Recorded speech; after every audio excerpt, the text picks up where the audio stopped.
പിതാവിനും പുത്രനും പരിശുദ്ധാത്മാവിനും സ്തുതി, ആദിമുതൽ എന്നേക്കും. ആമേൻ. യേശുവല്ലാതെ മറ്റൊരു കർത്താവില്ല എന്ന് ഞാൻ ഏറ്റുപറയുന്നു. സ്വന്തം രക്തത്താൽ എന്നെ സ്വന്തമാക്കിയ കർത്താവിന്റെ അധികാരത്തിലും ശക്തിയിലും ആശ്രയിച്ചുകൊണ്ട് അവിടുത്തെ തിരുനാമത്തിൽ ഞാൻ ആജ്ഞാപിക്കുന്നു. എന്നെ ശല്യം ചെയ്യുന്ന എല്ലാ ദുഷ്ടാരൂപികളും അവയുടെ ദുഷ്ടതകളും ചതിപ്രയോഗങ്ങളും തടസ്സപ്പെടുത്തലുകളും അവയിൽ നിന്നുണ്ടായിട്ടുള്ള സകല തിന്മകളും ഈ നിമിഷം എന്നെ വിട്ടുപോകണമേ. ഇനി മേലെ എന്നെ ശല്യം ചെയ്യാനുമായിട്ട് പാടില്ല. എന്നിൽ പ്രവർത്തിക്കുന്ന എല്ലാ തിന്മകളുടെയും ദുഷ്ടാത്മാക്കളെ യേശുവിന്റെ നാമത്തിൽ നിങ്ങളെ ഞാൻ ഉപേക്ഷിക്കുന്നു. യേശുവിന്റെ തിരുരക്തത്തിന്റെ ശക്തിയാൽ അവിടുത്തെ കുരിശുമരണത്തിന്റെ യോഗ്യതയാൽ നിങ്ങളെ ഞാൻ നിർവീര്യമാക്കുന്നു.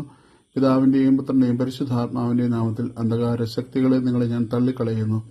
അമ്ലോത്ഭവ കന്യകയായ പരിശുദ്ധ കന്യകാമറിയത്തിന്റെയും നീതിമാനായ മാർ യൗസേപ്പിന്റെയും വിശുദ്ധ ഗീവർഗീസിന്റെയും വിശുദ്ധ ബെനഡിക്റ്റിന്റെയും വിശുദ്ധ അൽഫോൻസ് ലിഗോരിയുടെയും വിശുദ്ധ മിഖായേലിന്റെയും സകല മാലാഖമാരുടെയും രക്തസാക്ഷികളുടെയും യോഗ്യതകളും മധ്യസ്ഥവും എന്നും എനിക്ക് അഭയവും കോട്ടയവുമായി ഭവിക്കട്ടെ, ഇപ്പോഴും എപ്പോഴും എന്നേക്കും.